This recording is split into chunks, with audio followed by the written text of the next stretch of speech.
Hey everyone, David Lee here, Texas Horns football, continuing our 2019 Longhorns position by position season preview breakdown, looking at projected starters, key reserves for the receivers this time. And I think this group is the most interesting group for me, just in terms of how it's going to turn out. What production are we going to get from this group? How do they replace the big hole left by Lil'Jordan Humphrey, and how is that going to impact really the overall offense? So we'll look at all of that.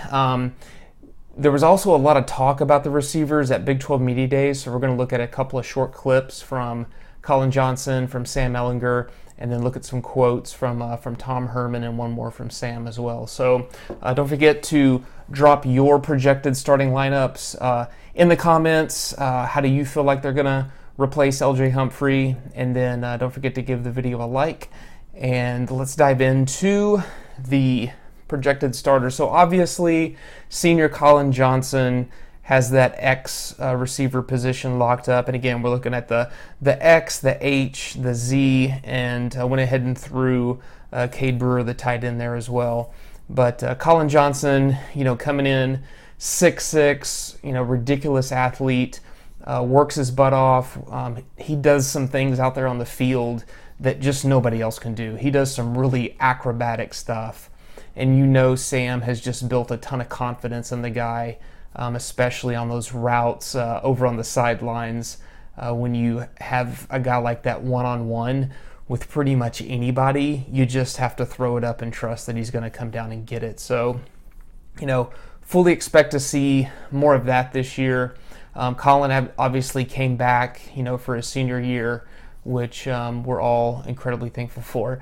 But, kind of going down the line, hopping over to the Z receiver spot, Devon Duvernay again, the returning starter in that spot. He returns for his senior season. All the players at Big 12 Media Days just kept talking about how underrated this guy is.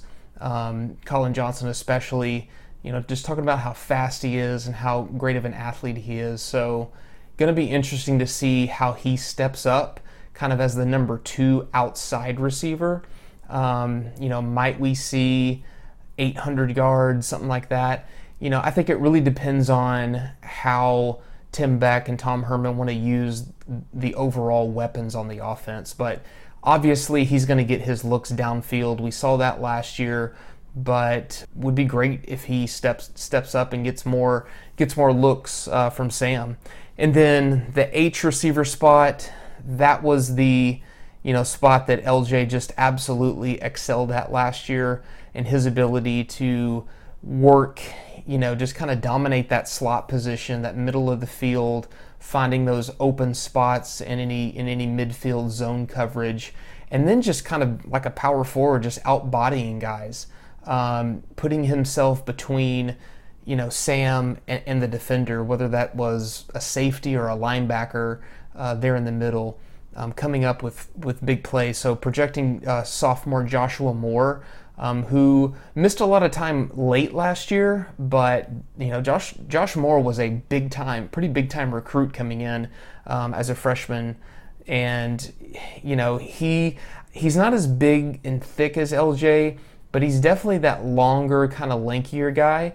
I think he may be a little bit more athletic just in terms of speed and quickness. So it'll be interesting to see how he's able to use that where he might not be as physical as a guy like Lil'Jordan Humphrey. So we'll look at the key reserves later, but taking a look at just a couple of quick clips from Sam and Colin of just kind of their overall thoughts in the group.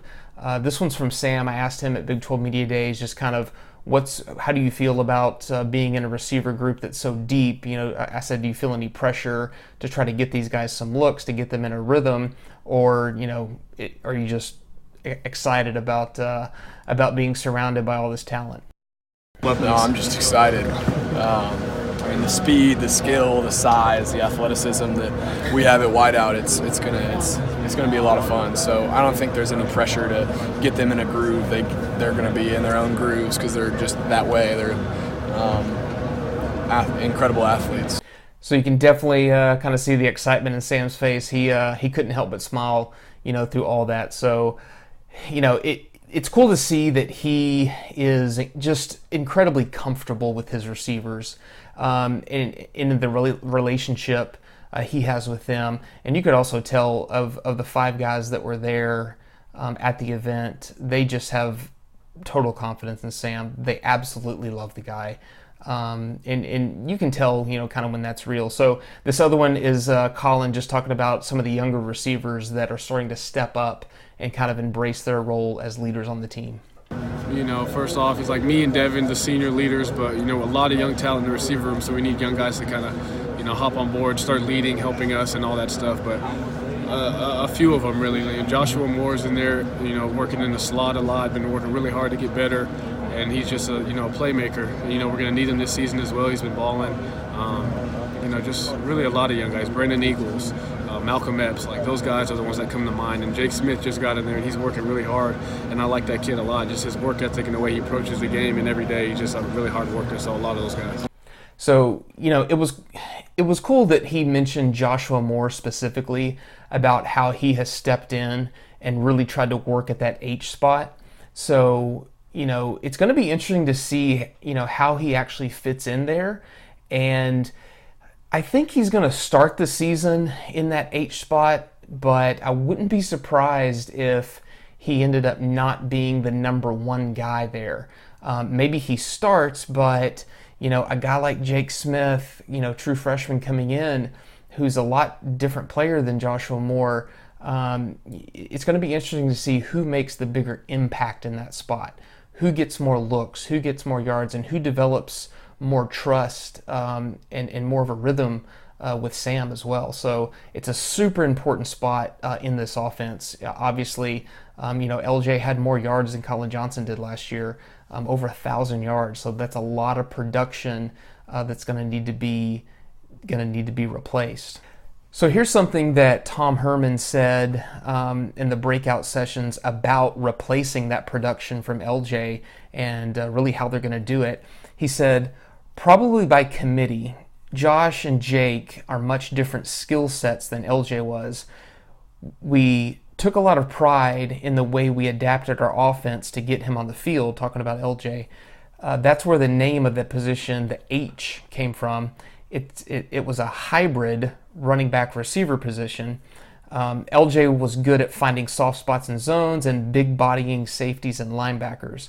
We'll have to adapt again with that position. So, definitely there's going to have to be some adjustments. There's going to have to be figuring out who actually fits in there and how that player, whether it's Josh Moore, Jake Smith, or maybe even somebody else like Malcolm Epps or something, how they can continue to run the same offense in the same series of plays with that player. Because, to me, Tom Herman there is saying that we really don't have a guy exactly like LJ, so we can't just plug somebody in there, which makes a lot of sense. And then, obviously Jake Smith projects to get some looks at that position. Somebody asked Sam Ehlinger about Jake Smith and just kind of his early perception of him and his experience with him. So here's what Sam said. He said, talking about Jake Smith, he's come in and worked really hard, freakish athlete, quick, fast, explosive, strong, everything you can ask for in an athlete. He's done a really good job of working his butt off and keeping his head down, learning the playbook. I'm really excited for him. So that's pretty cool, just to see that Sam recognizes the work ethic, which is awesome. Jake Smith, obviously a National Player of the Year out of Arizona. So, obviously you don't get that unless you know how to work your butt off. So, hopefully Jake Smith sees the opportunity right away, that he can jump in with confidence from Herman, Beck, and Sam as well, that to get some really strong looks at that H position, but still projecting Joshua Moore to start there.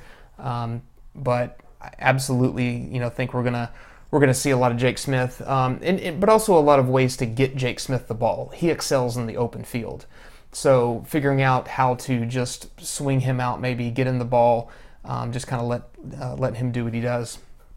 Going back, and just taking a quick look at the reserves. Brennan Eagles, sophomore, another guy that came in, 4-star recruit, was pretty highly touted.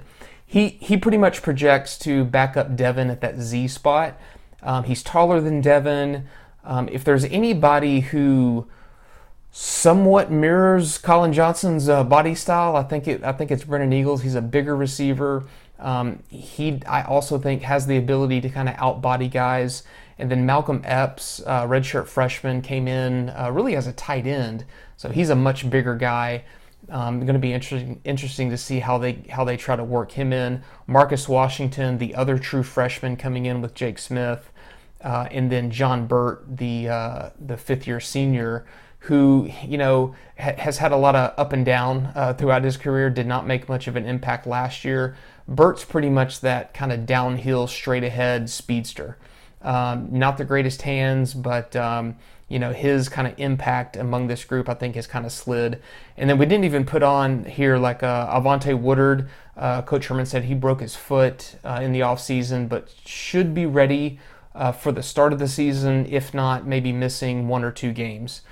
So he's another young guy that shouldn't be forgotten there. And then there's also Jordan Pouncey, another name that we've kind of seen come in and out of action too. So obviously a very deep group of receivers. I am super excited to see what production we get from all of these guys, but it can be kind of frustrating as a fan because a lot of these guys are going to disappear, mainly because there's just not enough passes to go around for all of them to make an impact. If Collin's your number 1, Devin's your number 2, and then Joshua Moore and or Jake Smith maybe step up to be a number 3, if Sam is passing the ball 30 to 35 times a game and he completes 20 to 25 of those, there's just not a lot of catches to go around. If Colin's going to get 7 to 8 catches and Devin's going to get maybe 5 or 6, there's not a lot left. So if some of these guys kind of disappear, we don't hear their names, not necessarily because they're not as good as we thought they were, but the other guys are going to get their looks. Cade Brewer. Cade Brewer's kind of been in the waiting. Sam talked about him as being really a great pass-catching tight end, that he's always been that sort of receiving tight end. He's an Austin guy, so he's from the area. Sam knows a lot about him. So a lot of big expectations for him and how they're going to use him, especially on those critical downs. So really excited about this group. Again, drop your projected starting lineups in the comments. Who do you think is going to take over that H spot that LJ left behind? It's a huge hole, but really excited. Also, don't forget to check us out on our Facebook page. Go follow us on there. We have over 50,000 Longhorns fans on there. Come chat with us. Check out our videos. We also interview some players on Facebook Live from time to time. And let us know what other type of videos you want to see. Check out our other position breakdowns and previews as we start the season. And thanks for stopping by. Welcome.